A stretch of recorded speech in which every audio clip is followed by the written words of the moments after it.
This episode is brought to you by Resy and American Express.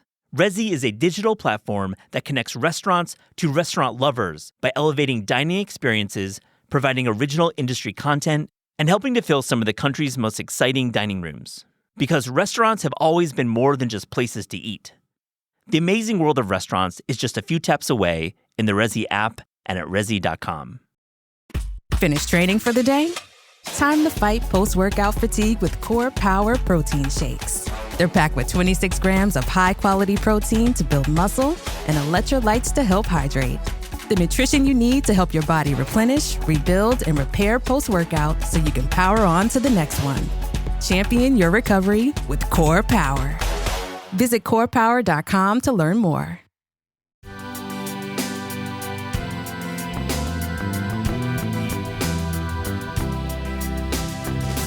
Well, the editor's job is it's often to make you look good, but it's often to make you defend your position, because you have to sort of pick your battles in publishing, especially, with covers and so forth.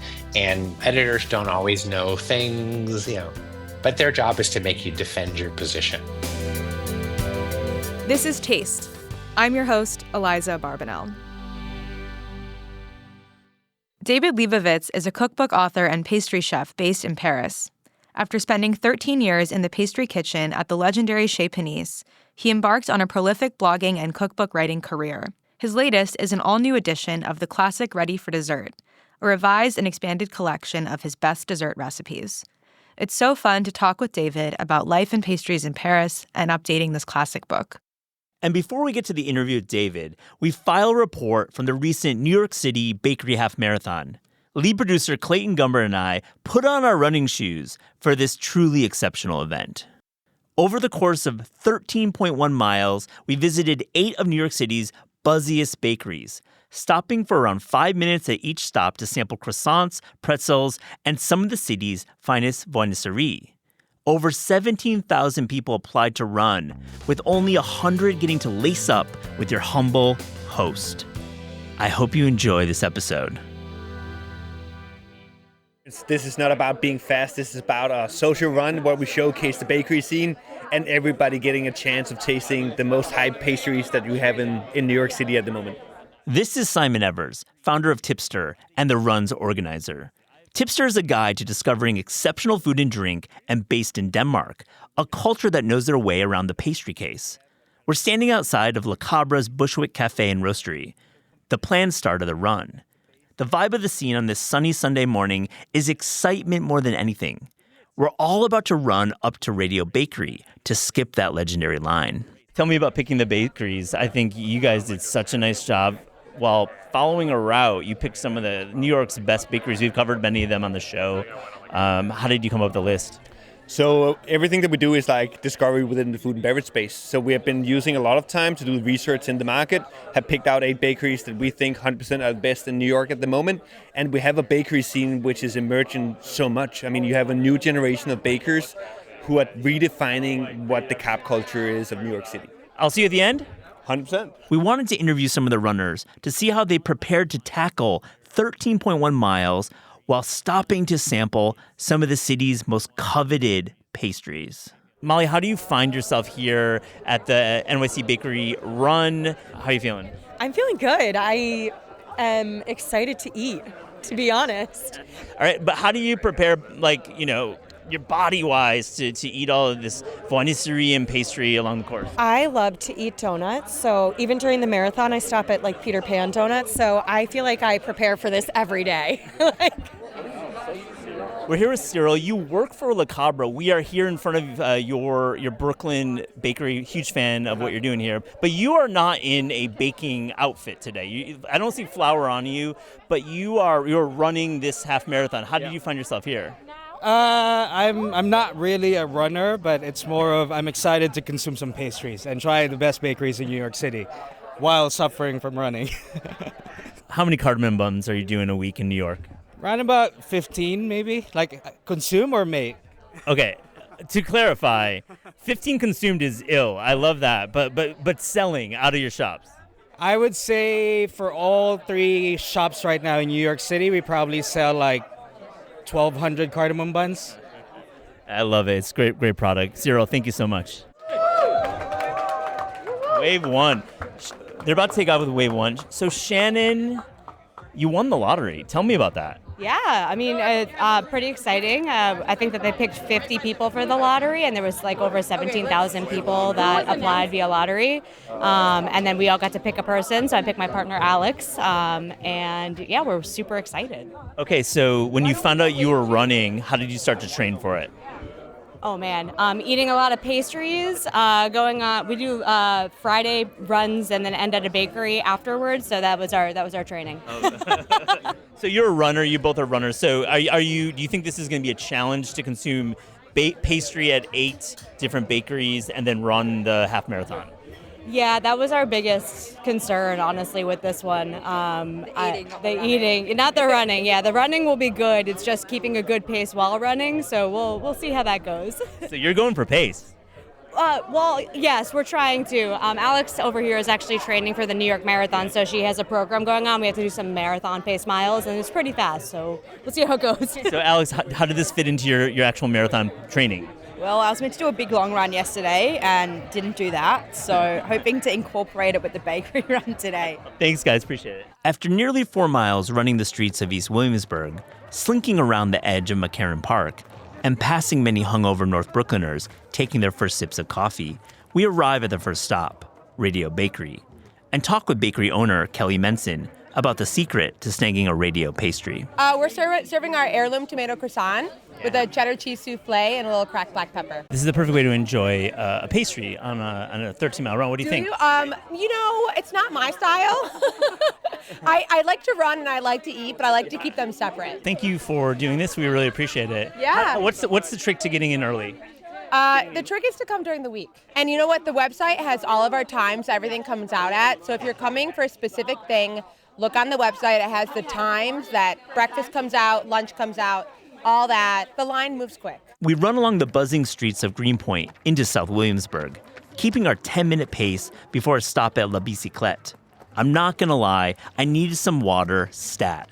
And thankfully, I was rehydrated enough to speak with the bakery and give my own impressions at mile 6. Yes, so my name is Tone. I'm the general manager of La Bicyclette Bakery. What we're serving is a roast peach on top of a vanilla cream, and the vanilla cream sits on top of a peach tamarind caramel cream with croissant dough. So what's exciting in the bakery coming into the fall? You guys, the line here is probably 10 deep, 20 deep? Like September, October in New York City, when the temperatures are in the high 60s to mid 70s and the humidity is low, is prime season for bakeries. People out want to get something fresh, not too filling. So it's our busy season. And then this event on top of regular busy season is just, there's a lot going on. The runners are rad. Like I love the people here who are running with us. Really enthusiastic. I really enjoy the way that they are really in it to win it. We're on stop 3 of 8. Clayton, what do you think? I'm feeling great. Eating these pastries has not slowed me down at all. It's the fuel I needed. And we had a gentleman who turned his ankle and then showed back up on a bike to hype us up. Yeah, I'm excited. I mean, we're nearly halfway done. We're almost halfway done. I feel like we ran up through Bushwick into Greenpoint, down into Williamsburg. I love the crew here. I think the people here are ready to go the distance. We're getting about a 1-minute warning. Clayton's got to pack up. This is a quick check-in. We're at La Bicyclette. And what an amazing pastry they have here. Yeah. They're ready to go. 1 minute. Let's do it. We run our first bridge of the day, the relatively tame Williamsburg Bridge, and hit Manhattan, winding through the East Village with a quick stop at Libre for more water and a fine croissant before landing at Raff's, one of our favorite stops on the run. Hi, I'm Onika Brown, the executive pastry chefs of Raff's New York City, and we are doing a candied orange croissant with Maracona almonds. Really light and nice. The croissant is the show. Just wanted to showcase that. Gorgeous lamination you're doing here. When did you wake up to make these? 5 a.m. We were here at 5 a.m. They proved overnight the croissants. It's a long process, but it's beautiful. Croissants are worth it. Oh my God. Tell me, what's your fall looking like? Raff's is such a great place, a buzzy place, lots of private dining, lots of great pastry. What's fall looking like for you? Ooh, very seasonal, lots of apples. We are an Italian and French bakery, so a lot of Italian traditions. Let's close and tell me, what's your signature pastry? Ooh, I would say our signature pastry would be our pistachio croissant. Well, thank you for waking up early for us. I really appreciate it. Of course, anytime, and I'm excited. Next time, same time next year. Same time next year. Same time next year. After a short sprint away from Rafts, we arrive in Nolita at Gem Home to sample my favorite pastry of the run and get a little intel on the group's new opening, Cove. My name is Dylan Farrell. I'm the Director of Operations for Gem Home and Cove. Tell us what you are serving us at Gem Home. We're on mile 11, maybe 10, 11. I got lost track. Tell me. We have an almond olive oil cake. It's gluten-free, but accidentally. It's topped off with some really nice blackberries, and it's made with some olive oil from our friends out in California from Inez Olive Oil. We've been working with them since we opened up Gem Home, and it's the foundation of a lot of our vinaigrettes and cakes and everything here. So it's a really wonderful way to highlight, a product that we love from friends who, we love to support. So this is it feels like nutritious in a way, but delicious. Exactly. Protein. What's your fall looking like? You guys are busy. Yeah, we're opening up Cove on October 7th. Really excited about that. It's an extension of Gem and Gem Wine that Flint had in the past, and we're really excited to show everyone, what we've built. It's a beautiful space, and seafood, vegetable focused. So I know. Dylan, give us a little preview, like one menu item that you're looking to do at Cove. Oh wow! I mean, we just did the whole tasting on Friday of everything. Just a lot of really great seafood. We had a whole roasted lobster dish where we're cooking Japanese sweet potatoes in the head, so they soak up all the juice, and it's just fantastic. I think really interesting, delicious food going on over there. I cannot wait to visit. Thanks, Dylan. Appreciate it. We make it to Elbow on the Lower East Side to snack on sweet and savory soft pretzels before speaking with a couple of This Is Taste listeners running in our wave. I'm Monica. I'm Christian. Well, Monica and Christian, we have 3 miles to go. We've hit 7 of 8 bakeries. What do you think of the Elbow bread? It's a sweet potato, sweet pretzel. What do you think? I didn't realize it was sweet potato. It's so good, so soft. Very, very moist. Can I say that for bread? Yes, you can. They're very soft. Yeah, so soft, and it's not too sweet. It's not too sweet. We've had a lot of pastries on the run so far, so this is a nice little respite. Yeah, it's a nice like refresh. Mm-hmm. Yeah. How are you guys feeling? You're barely sweating. Just have to say, you're quite fit. I feel I'm very much sweating myself. No, I think this next stretch is going to be a little bit through the bridge, up the hill. It's going to get us. Yeah, I feel good, except my calves are hurting a little bit, but honestly, the adrenaline's pushing me through. Yeah. So I mean, the pastries are pushing me through. Honestly, yeah, looking forward to all the pastries, and we have one left. So, Is there a favorite from the run so far? The tamarind one with peach from the Bicyclette was really good. It was so fresh. I like the candy almond croissant from Ross. Oh yeah, that was a few stops ago. Yeah, the little orange peel. We got that in the bite. Oh, it was so.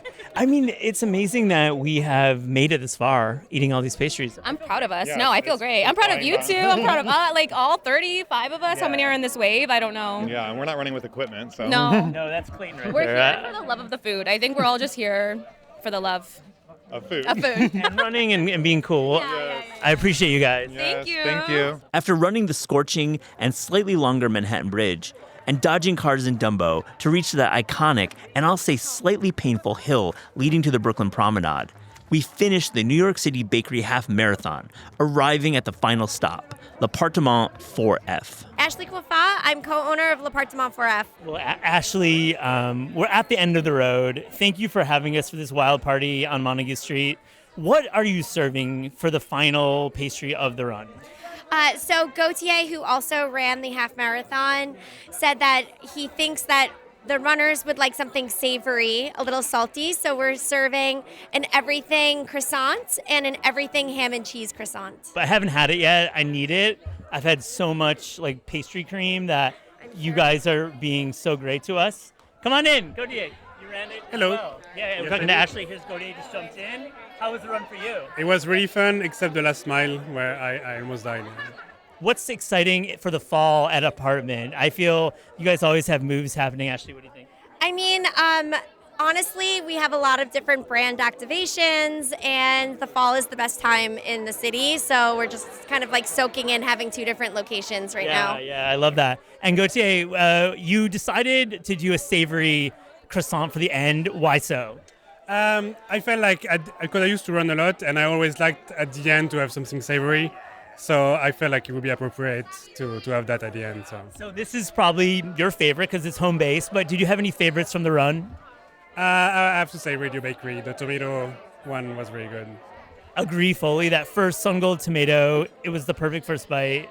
La Cabra as well, early on as well. And just finally, do you run, and how does pastry and running coalesce in such a cool way? Well, you need the carbs, right, to run. So this is basically how you can run. So you have to eat pastries so you can be able to run. And don't be modest. How many marathons have you ran? 5. Are you training for the next New York? Not this year, but I think I'm going to try next year. Oh, I love it. So 5 marathons. How do you, at the end of a marathon, how do you like to eat?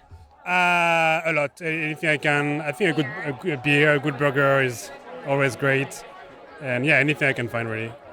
Thank you so much. Of course. Thank you for having us. Thank you. So I don't know if there's any great way to wrap this up. I mean, we ran, my clock says 14 miles on Strava. It's probably more than 13, somewhere between the two. I'm personally kind of tired. If anyone's run down in Dumbo, you know the hill up to the promenade is kind of a doozy. So that hurt. But at least we had an apartment for a croissant. I had a ham and cheese croissant to end it. I mean, this was so fun, Clayton. I love this. Folks at Tipster are really, really, really creative and just genuinely rad people. I thought what they put together was such a smart idea to merge running and pastry and pick all these fine bakers to highlight them. People we met some listeners, we met several bakers were running, and just really good vibes all around. And I hope that Tipster will do more of this in New York or other cities.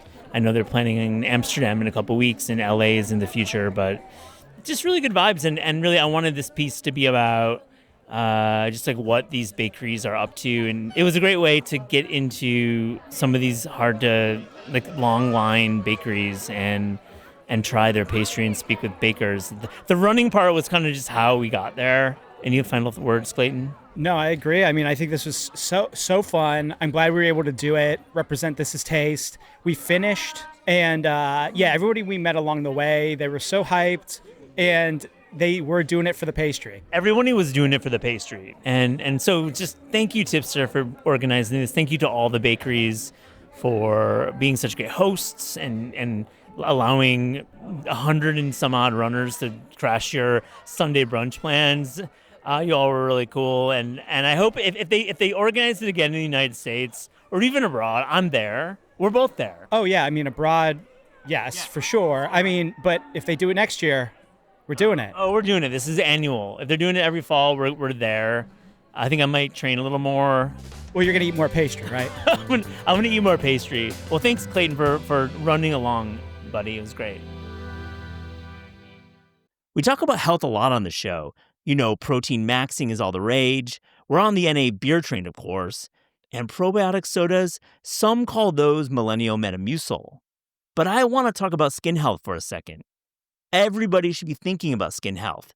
It's important, and I look to OneSkin, the world's first skin longevity company, for a little help. Now, I've used OneSkin's OS1 hydrating sunscreen for walking around New York City in the blazing sun.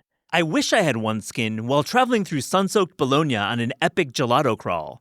And for the record, you cannot miss Santo Stefano and Cavour. Those are my gelato picks. By focusing on the cellular aspects of aging, OneSkin keeps your skin looking and acting younger for longer. For a limited time, you can try OneSkin with 15% off using promo code TASTEPOD at oneskin.co. That's 15% off using code TASTEPOD. Today's episode of This Is Taste is brought to you by Grow Therapy. Have you ever tried to Google therapist near me and ended up more anxious than when you started? Yeah, same. For real, I once spent 2 hours scrolling potential therapists. I started checking their LinkedIns. I started checking their Instagram profiles, all that background information. And you know what? I did not end up with a therapist at the end of this deep dive. I knew too much. Grow Therapy makes it way less overwhelming and way more affordable. Whether it's your first time in therapy or your 50th, Grow makes it easier to find a therapist who fits your needs. They connect you with thousands of independent, licensed therapists across the U.S., offering both virtual and in-person sessions, nights and weekends. It's that easy. And you can search by what matters, like insurance, specialty, or availability, and get started in as little as 2 days. And if something comes up, you can cancel up to 24 hours in advance at no cost. There are no subscriptions, no long-term commitments. You just pay per session. Grow helps you find therapy on your own time.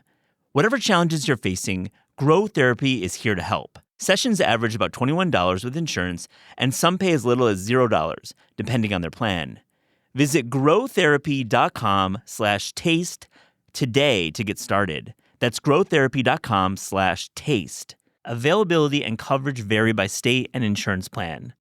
David Lebovitz, this is Taste. Thank you so much for coming on the podcast. I am so happy to be chatting with you. I love taste, so thanks for inviting me back. Yeah, it's always a delight to have you on the show. And this time you're zooming in from Paris, which I wish I could be in Paris for the interview with you, but maybe that'll be a future opportunity. Well, we can work on that. Yeah, it'll be a very official business trip. I know you've been on the show before, but to start off the episode, I want to give just a little bit of insight into kind of who you are and your kind of mentality. And I'm wondering if you would kind of share an early food memory with me. What really got me started in baking, I think, was something that listeners might not know about or might not remember or might not have been born, but there was something called good season salad dressing.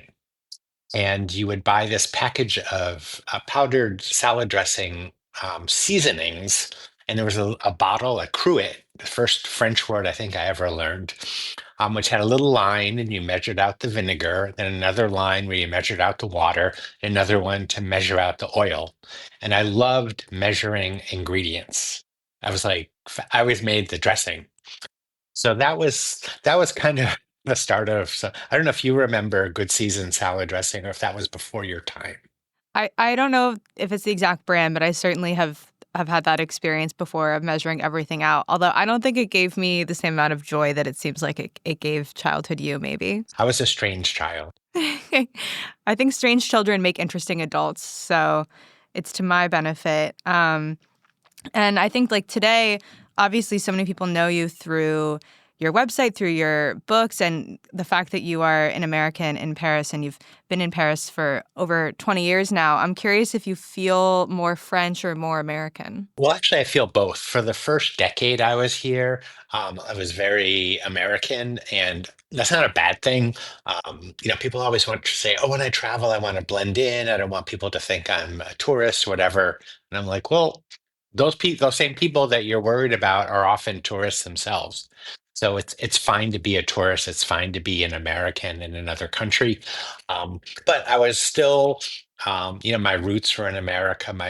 Most of my friends were in America, and because I write in English, a lot of my work is in America. However, over the years that changed. I got French nationality. Um, I have a French partner who I've had for many, many years, so that a Parisian partner, I should say, not just French, but that comes with a little something extra, and it's in the "be careful what you wish for" category. But I do feel very French in a lot of ways, especially in my attitude towards food. Um, I'm used to the French lifestyle, shopping for food. The way I cook now has changed. It's very simple. Um, it's always been ingredient based, but I really do shop every day for food. Yeah, I was, spending time with this great reissue of Ready for Dessert that, we'll talk about more on the show. And I was just kind of reading the way that you were talking about the relationship that like Parisians have with baked goods and dessert versus in America, and the fact that, people maybe would be less likely to bake something at least more elaborate in Paris because they have this, huge access to the boulangerie and the patisserie and things like that. And I'm curious how that has impacted you, like as a recipe developer. I imagine that your own kind of habits with dessert have shifted in that context. Well, once again, I'm a pretty simple dessert maker. When I worked at Chez Panisse for 13 years, and I remember I said to one of the owners once, I said, I would love to learn how to make all these fancy desserts. and we don't serve them. And she said to me, well, a lot of them don't taste very good, which is true in a lot of ways. You can get a fancy, especially now you see on the internet, you see these people doing all sorts of wild desserts. But are they really, better than a bowl of chocolate ice cream or a creme caramel? Maybe, maybe not. But in France, people don't make at home fancy desserts like gâteau opéra, a multi-layered cake with, cake and cream and mousses in it and pralines and so forth. Uh, so I bake simply at home. I'm very fruit based. I love fruit, and we get really good fruit in France. So I'm heavily fruit based. But a big difference between America and France is it's funny because I see online people lining up like 2 or 3 hours. I was reading about this bakery in San Francisco where people get there at 7 for the 9 o'clock opening. And they have rules on how to behave in line, how to order, what you can order when you get in there. And people, there was this picture outside, videos of people with chairs and stuff waiting to get pastries, which on one hand is great. I'm thrilled that people are interested in bakeries, and the bakery scene in America's really improved. But in France, like you would never wait more than 3 minutes. Yeah, it's kind of unbelievable. Yeah, in New York also we have a lot of these like viral pastry lines, and I think on one hand it is great that, a croissant can develop a following in the same way that a major musician would or something like that. But I think it speaks to the just level of access. Obviously, if you have a great patisserie on every block, then you're going to be less likely to kind of go out of your way to get something like that. I think so. There's a bakery called Mamiche in Paris, which is really good.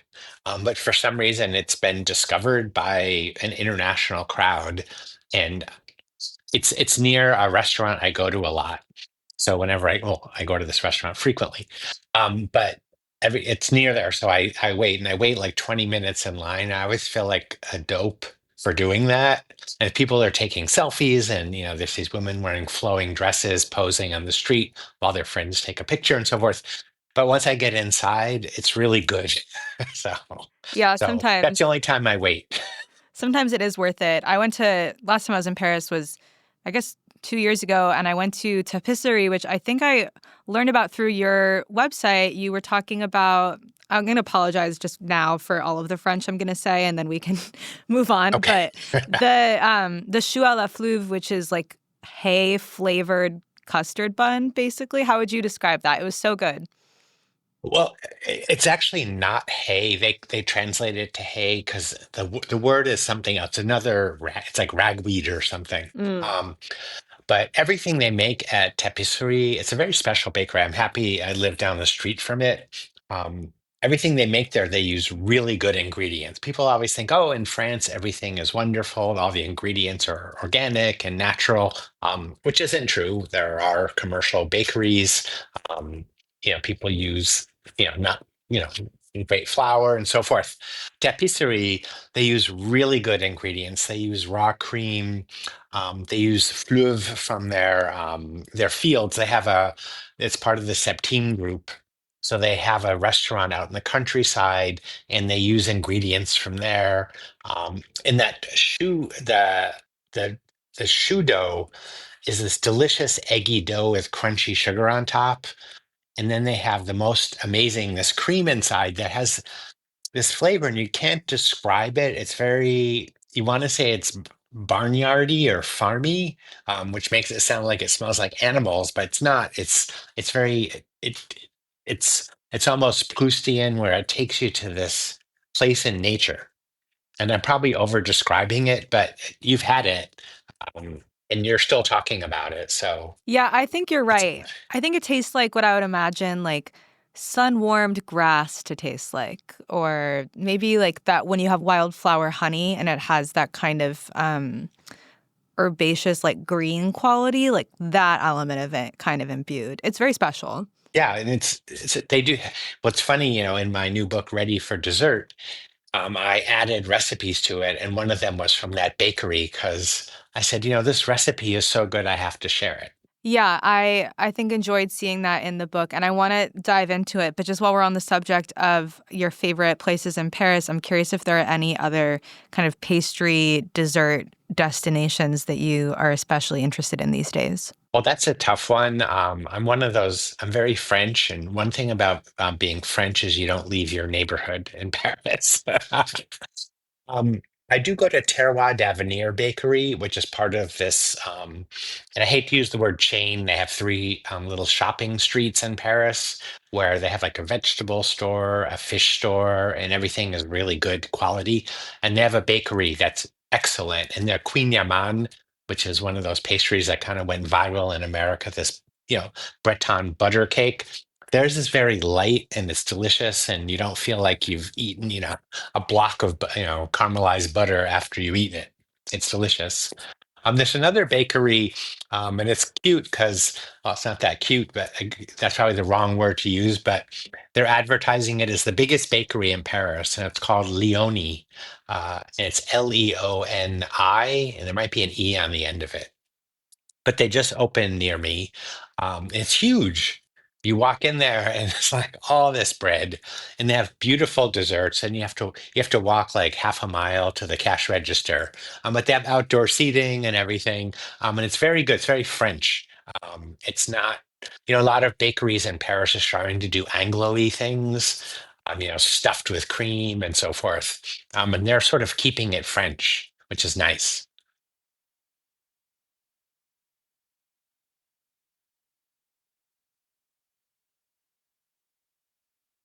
I did have a chocolate chip cookie dough croissant that one of my local bakery was making. They gave it to me, and I have a pretty open mind. I'm pretty, I was like, oh, um, okay, I'll try this, and it was really like greasy, and the word should be buttery because it was butter, but I was eating it, and I was like, there's a lot of like, it was just, it was.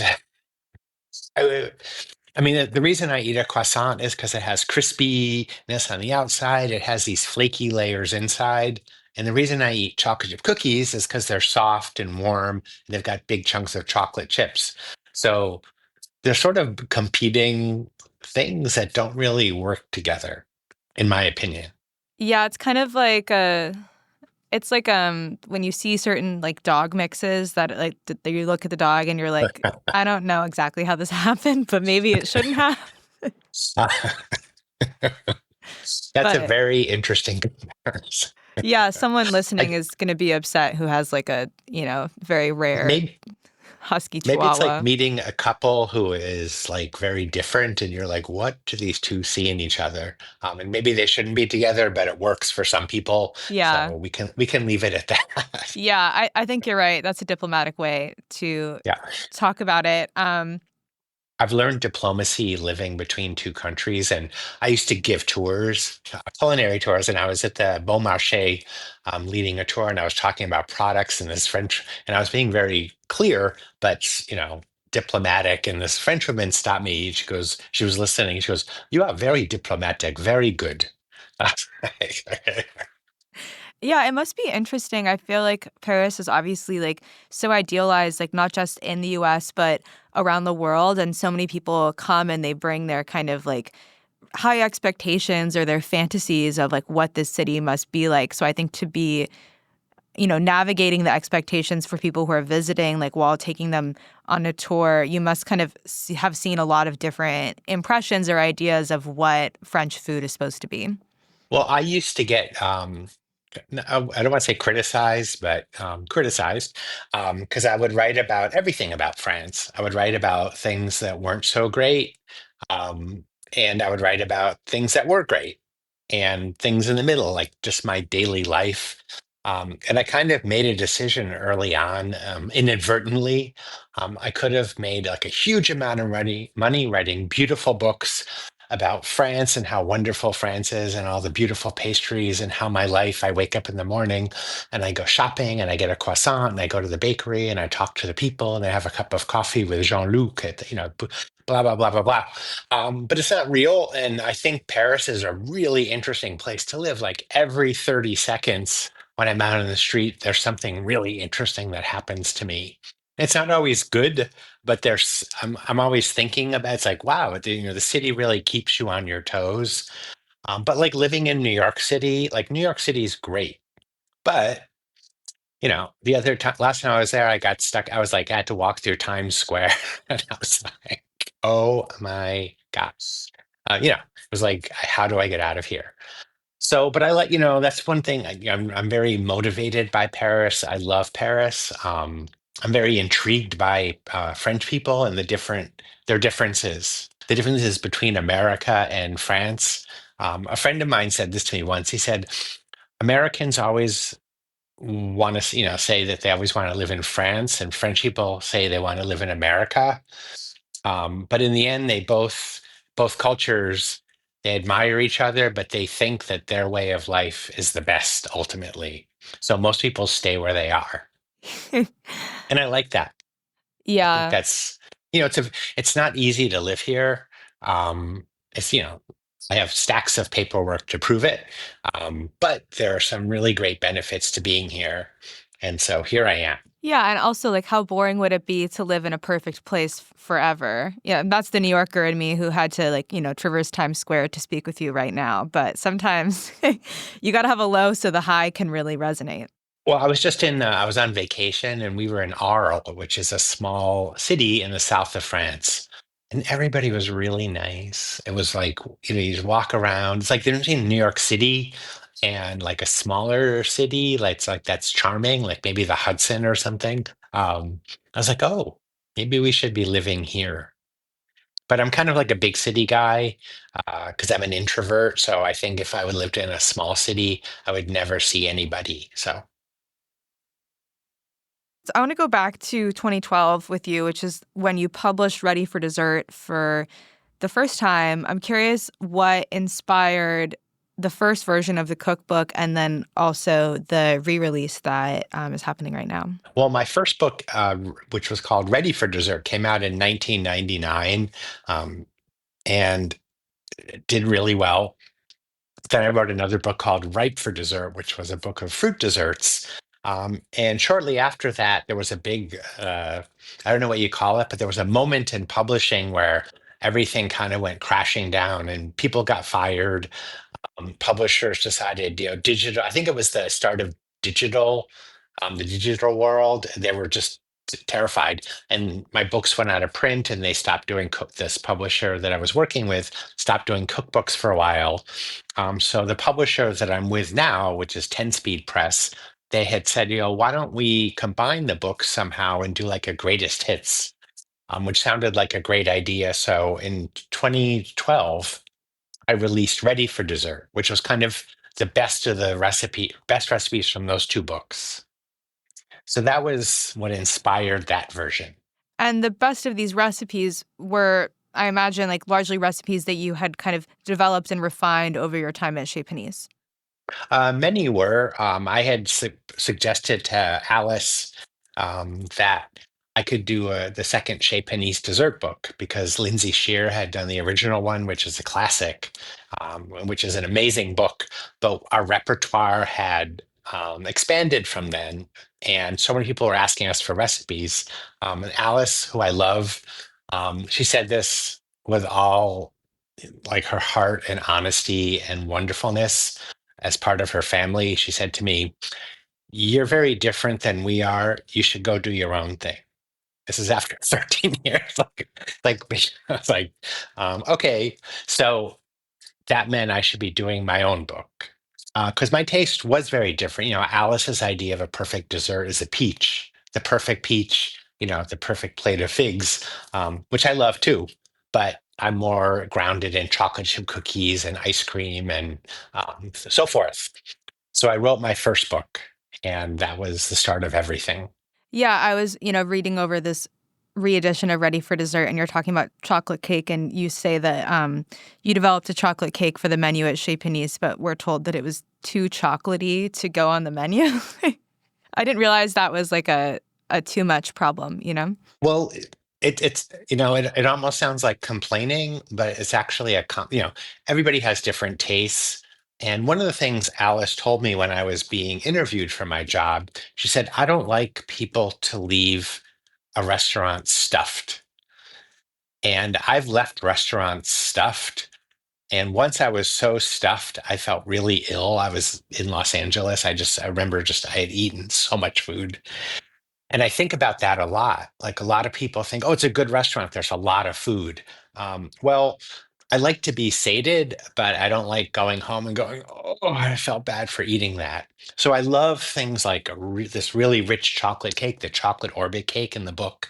You just have a thin slice of it, and it's really good and it's super satisfying. You don't feel like you've missed anything. You feel like you've had dessert. And that's like one of my favorite desserts, but it was banned from Chez Panisse. I mean, you could put that on a t-shirt, honestly. And I think it is that balance that's so interesting. And looking through Ready for Dessert, I think it is like your point of view and your perspective on dessert is so specific and special. And I guess I'm curious when it comes to the revision, like how much of the book is the same? Like what did you decide to kind of improve upon or differentiate? Well, when my publisher first, suggested, doing a new edition of the book, I was like, oh, okay, and I'm not a lazy person. I mean, I have like a newsletter, I have a website, I do a lot of things, but I thought, oh, well, I'll just, combine the book, the recipe, just combine the recipes and add a few more, and they'll be done in a week. So I spent a year redoing the book. I remade almost all the recipes, rewrote most of the recipes, and added more recipes. Just because as I got into the book, I realized, oh, well, we have all these different ingredients now in the supermarket. So why shouldn't people use them? Plus, I figured, easier ways to make certain desserts. Or representing some of them that were in the book that I thought people should make that maybe they hadn't considered making. So, and actually, I just made one of the desserts this morning, and it just popped into my mind. And easy jam tart, because I made a huge amount of fig jam from figs I picked in Provence, but you can use any kind of jam. So I loved redoing the book. In life, you don't get a chance to go back often and uh, make better what you did before, and I got to do that. Yeah, I think from a recipe development point of view, it is so cool to have the opportunity to really, revisit things and, not necessarily improve upon, but just kind of like expand. And you talk about your chocolate chip cookie recipe in the book and some of the evolutions of it. Could you speak a little bit to like the current version of it and how you've kind of evolved it? One of the things I did that's not as dramatic as the other one, but I used to roll cookies. I used to make cookie dough, roll it into logs, and then freeze or chill those, which is a very restaurant thing to do because that's what we did at a restaurant. We were making hundreds of cookies, and you didn't roll out the cookies one by one. You rolled it up and sliced them. So I did that. But I also realized I learned two things over the years. One is there was a famous New York Times recipe that said, oh, you should cure the dough for a couple of days in the refrigerator, which I'd been doing anyways, refrigerating dough before baking it. So I talk about that in the book, in the recipes, because that's really important.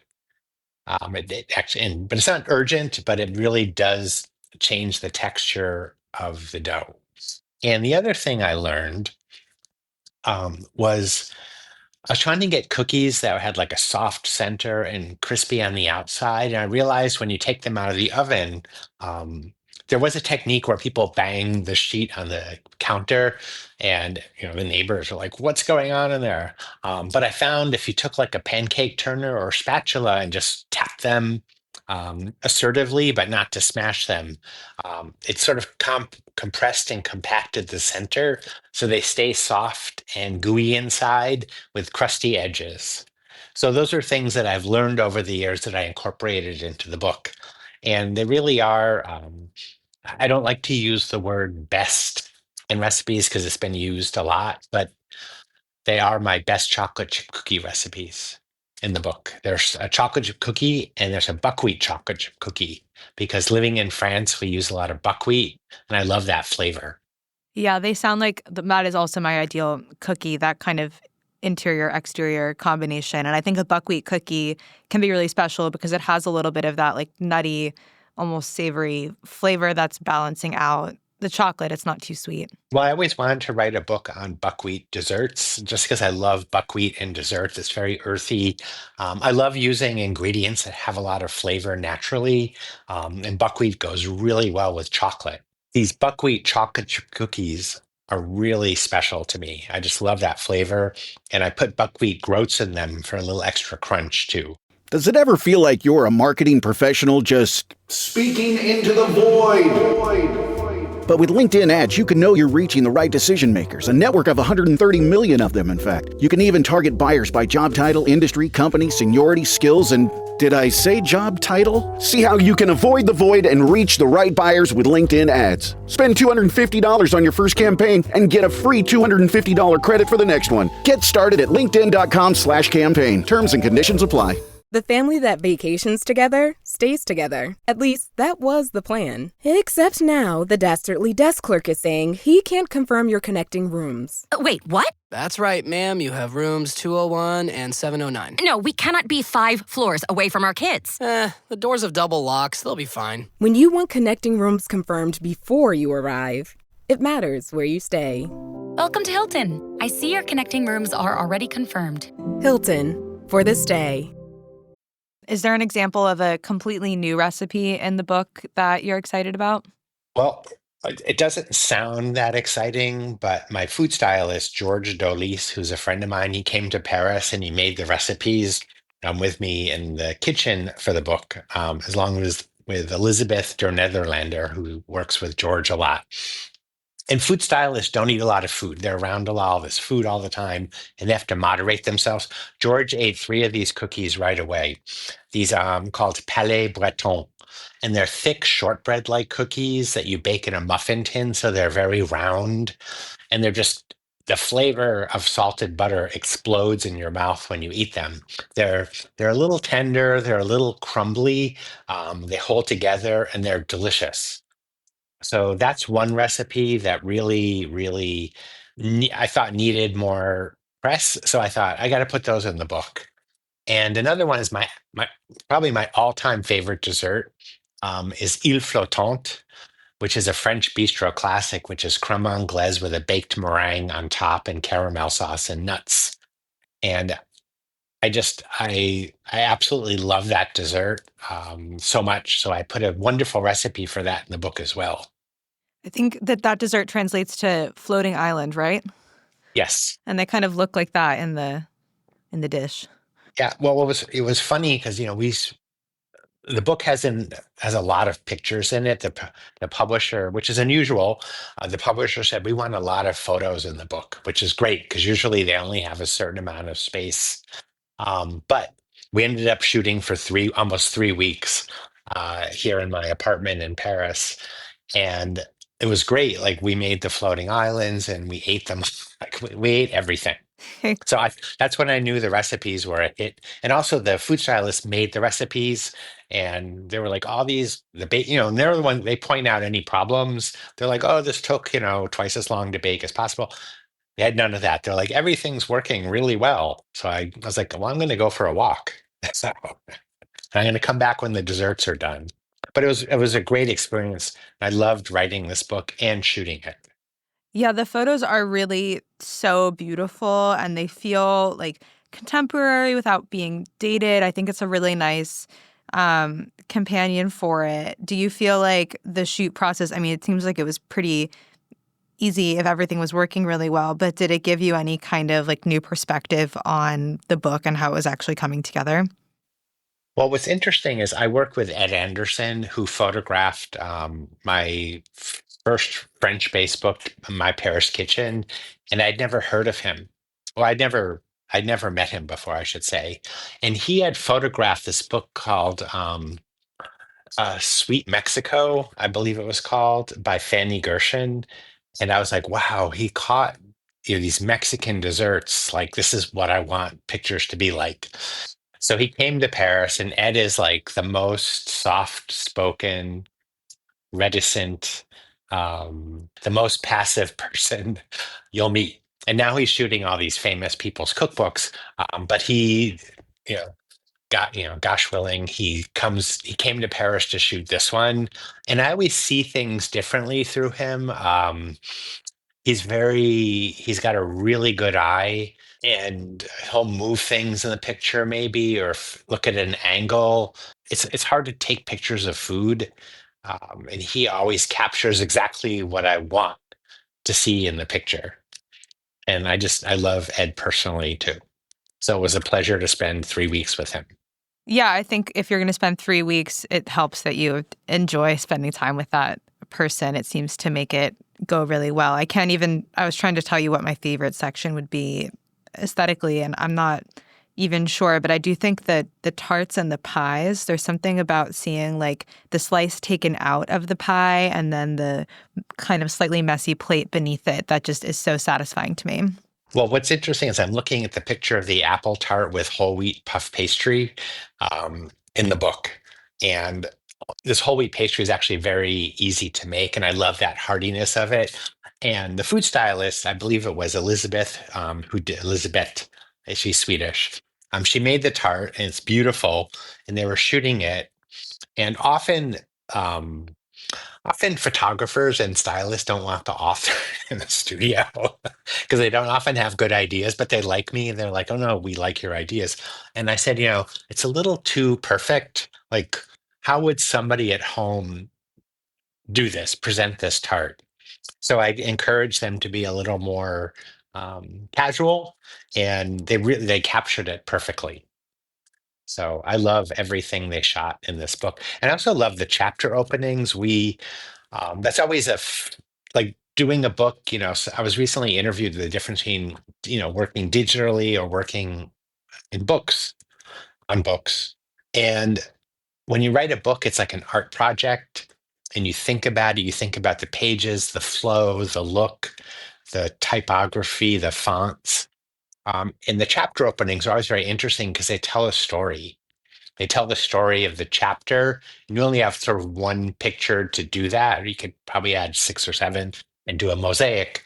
But there's a picture of frozen desserts. That's the frozen dessert chapter opening. And my friend Margot, who is really great, she's a bartender. She owns a bar in Paris. We went out for ice cream, and Ed shot our picture. And we're just having fun eating ice cream on the street in Paris. And that's kind of what it's all about. Like, ice cream's fun. It's two different people from very different worlds. She's like young, hip bartender, and I'm like old and cranky. And we're out in the street eating ice cream. I love that. And I have to ask about the ice cream. I don't know where it came from, but I'm curious if you've been to the like ice cream wine bar in Paris. I think it's called Folderol. Yeah, I met them when they opened the shop. And I was like, ice cream and wine? It was kind of like a strange idea, but it's been a huge hit. And I like them both a lot. Robert and Jessica at Rigmarole. I, I've always wanted to open an ice cream shop in Paris, and everybody told me, oh, nobody eats ice cream here in the winter. You're going to go under. Don't do it. And I didn't do it. And now all these people are opening ice cream shops, and they're really successful. So You got to do it. It's not too late. well, it's a little too late, but it's okay. I'm letting the other people who are doing it, they're doing it really well. And years ago in San Francisco, before I moved, I was having lunch or coffee with some friends that own bakeries. I said, I've always wanted to own a bakery. And they both said, well, why don't you take over ours for a month and we can go on vacation? So That's the way to do it. In the book, you talk about how you, for many years, would make a coconut cake for Alice Waters' father's birthday at Chez Panisse. And, you wanted one for yourself for a long time, and then you finally received it. So I was wondering what your preferred birthday dessert is these days. Well, my birthday, unfortunately, falls during the week after Christmas. And there's 2 times in France you don't want to have a birthday. It's the week after Christmas or the month of August because everybody's gone.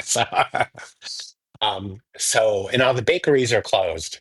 But I get a Paris-Brest, which is my favorite pastry in Paris from Jacques Chenin every year. And that's my favorite dessert. And his is really, really good. And he's kind of my frenemy, where we've known each other a long time, and he likes to give me a hard time. Um, and I give him one back, but he's extremely talented. Um, and he makes this amazing Paris Brest, and I always have that for my birthday. And one year he screwed it up. They screwed up the order, and he invited me back, and he gave me like a huge box of desserts. So he's not a bad guy. Okay. And that is like it's like a ring of choux pastry with cream inside of it, right? Yeah, with a praline caramelized hazelnut cream. And often you see them in a lot of bakeries in Paris, and they're good. But his is really good. So he uses these really good Italian hazelnuts. It's delicious. It's unbelievable. That's my birthday dessert. It sounds like a good birthday dessert. So another impression I had while reading the book is that I should be using like more alcohol in my baking. What do you think like alcohol as an ingredient kind of unlocks? Well, what's interesting, when I moved to France, I was surprised that they didn't have vanilla extract. They have something called the vanilla aroma, but it doesn't have alcohol in it. And it doesn't taste the same to me. And they use vanilla beans in Europe a lot, which are delicious, but it always seemed like something was missing. And then I was talking to Harold McGee, who wrote on food and cooking about it. And he said, well, they've done studies and they've shown that alcohol added to food, even if it's cooked out pretty much, changes the way you perceive the food, the way you taste it.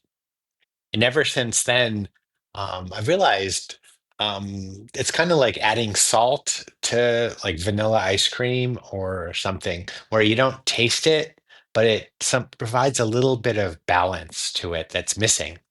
So when I make jam, I often put like a little bit of kirsch in the jam just to augment the fruit flavors. I don't use alcohol in everything, but I do like it as a seasoning, shall we say. Yeah, when I was reading this and your explanation for it, it made me think of this is not baking, but penne alla vodka and like how a vodka sauce, even though you don't necessarily have that alcoholic flavor, is kind of opening up the flavors and making it be a fuller expression of itself. Well, when I first wrote the book in 1999, the first Ready for Dessert, I had a very good editor who was very tough. And she saw the recipe for champagne gelée and she crossed it out. She's like, no. And so I fought to keep it in because it's a really good dessert. It's like a champagne jello. It's very easy to make. It's delicious. And it was left in the book. And then that year, a big food magazine called it the dessert of the year. So Yeah, why would she not want champagne gelée? That sounds delicious. well, the editor's job is it's often to make you look good, but it's often to make you defend your position, because you have to sort of pick your battles in publishing, especially, with, covers and so forth. And fortunately, my publisher now is they love my input and they ask me for things. Do I like this? Do I don't like this? What do I think? But in the olden days, the relationship was a little more, was a little different. So editors had a lot more, depending on the editor, of course, had a lot more I want to say power or force. I just saw the Marcella Hazan documentary, and she stopped working with Judith Jones, who she had successfully done 2 books with, but Judith Jones didn't want this third book to come out, Essentials of Italian Cooking. And Marcella left her, and they actually they showed the letter that Marcella wrote to her Judith Jones, legendary editor, saying, "I'm leaving you. This book will be a hit." And the book was a huge hit. It sold out like the third day it was published. Like they sold every single copy, and it was a huge hit. So that tension, editors don't always know things, but their job is to make you defend your position. Yeah, the editor breakup letter, that's a pretty rough thing to have to write, I would imagine. I'm very fortunate. I work with 10 Speed Press, and they're friends of mine. They're very friendly. We don't have arguments. We had a cover discussion about this book, and we didn't quite know what to do. And the wonderful designer at 10 Speed, Betsy Stromberg, who's fantastic. She's got an amazing eye. She came up with several different covers, and they weren't quite right. And we had a Zoom, and I made one of my speeches for like 5 minutes about how I felt. And then she wasn't feeling good, Betsy, the designer. And then the next day, they sent me this cover. She sent me the cover, us the cover, me and my agent and my editor. And I was like, whatever drugs you're taking for this, whatever's, this cold you have, she just nailed it. The cover, I love the cover. I was like, oh my God, that's exactly the cover. I would never have thought that would be the cover of the book in a million years. Um, but it says everything. It's showing me in France and Paris having a wonderful dessert with chocolate. It's playful. Um, so I've lucked out working with 10 Speed. Yeah, I think it is clearly like such a fruitful partnership, and I do love this cover. It's you at a table, pouring chocolate over. Is it a plate of profiterole? It looks like. Hmm. Yeah, it looks delicious, and it feels alive, and you're in it, but it's not like the focus just on you. It seems like a really nice kind of balance. It's hard to put yourself on the cover of a book. I wanted me, because the book is very me. It's about my desserts, and I wanted to be on the cover, but I didn't want, the usual picture of me baking or somebody baking and looking off in the other direction or off camera or something. I wanted, and Ed took this picture. We were having lunch, and I just started pouring the chocolate, and he just took the picture. And I was like, that's it. That's the picture. That's the cover.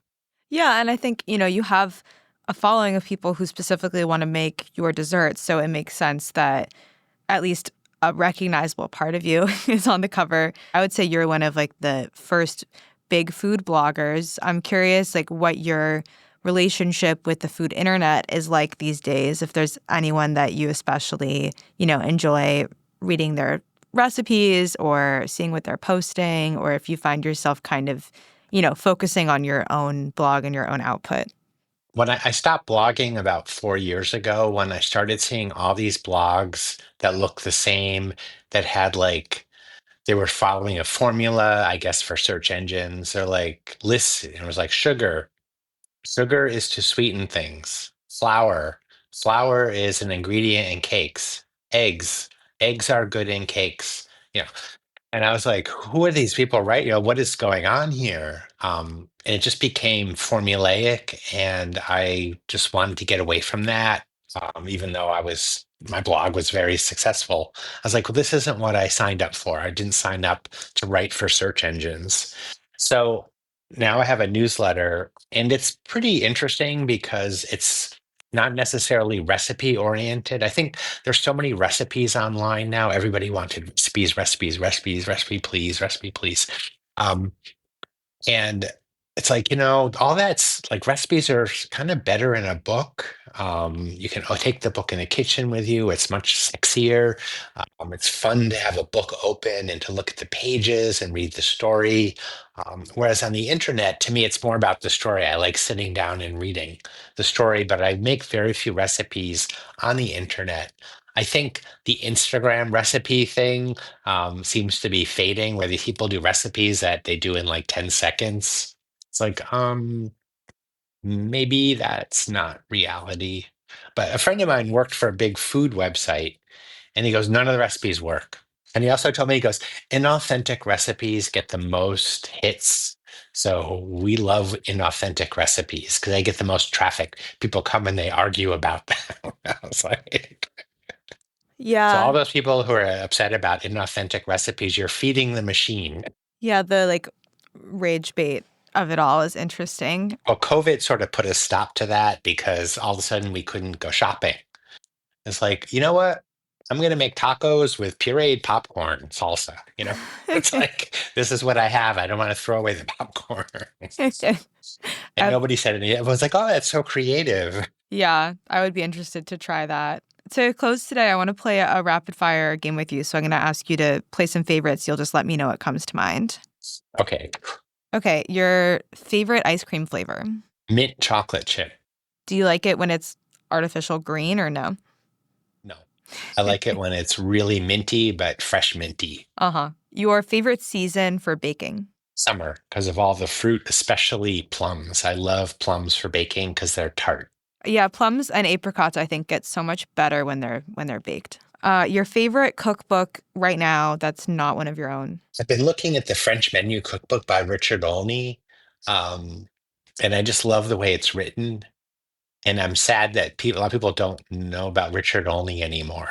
But for some reason, I'm just into that book and I've been reading it. Your favorite bakery in Paris. I would say it's Tapisserie. Your favorite special occasion restaurant in Paris. Well, every year I have a friend who is born around the same time as me when everyone's away on vacation or holidays. And we always go out in January. And this year we went to Tour d'Argent and we had a really delicious meal. So that would be a good special occasion restaurant, although we misordered wine. And You'll have to go make it right this year, maybe. well, we were hoping they would invite us back. I'll leave it at that. A French baked good or dessert that you think should be more popular in the U.S.? You know, Queen Yaman took a lot of space in the French pastry realm in the U.S., but I love Far Breton, which is a custard tart or like a flan, a French flan, you would say. But Far Breton has prunes in it that have been flambéed in Armagnac or rum. And prunes are a tough sell in America, whereas in France, people like them. I love, love, love Far Breton. And maybe that will be the next trend. Okay, your most used utensil or cooking tool. My new favorite one that I use all the time now is the Metro blade for my KitchenAid KitchenAid stand mixer. Because all the blades were chipping, and I was like, "What's going on here?" And I don't know why they chip, but it's a known issue. So I bought one of those Metro blades with a silicone scraper. It's amazing. It pushes the ingredients down into the mixer rather than out. And instead of smashing things against the side, it stirs them. So it mixes things like twice as fast. It's amazing. Okay, final question. A fictional food scene, like from a book or a movie, that you wish you could magically eat in real life.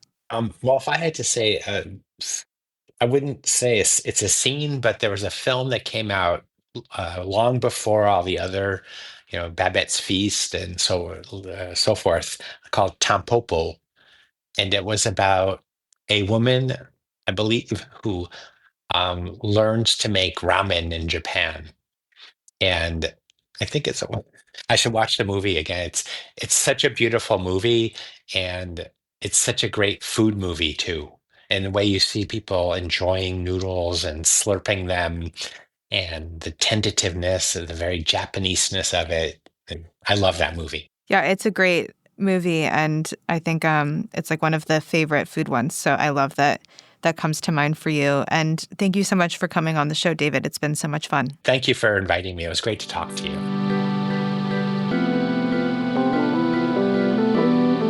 This is Taste is hosted and produced by Matt Rodbard and me, Eliza Barbanel. The show is edited by lead producer Clayton Gumbert and supervised by Pat Stango, Director of Media Production and Development at Penguin Random House. Thanks to Shalia Harris and the production team at Penguin Random House. Theme music by Steve Rydell, logo and guest illustrations by Ellie Skurzat.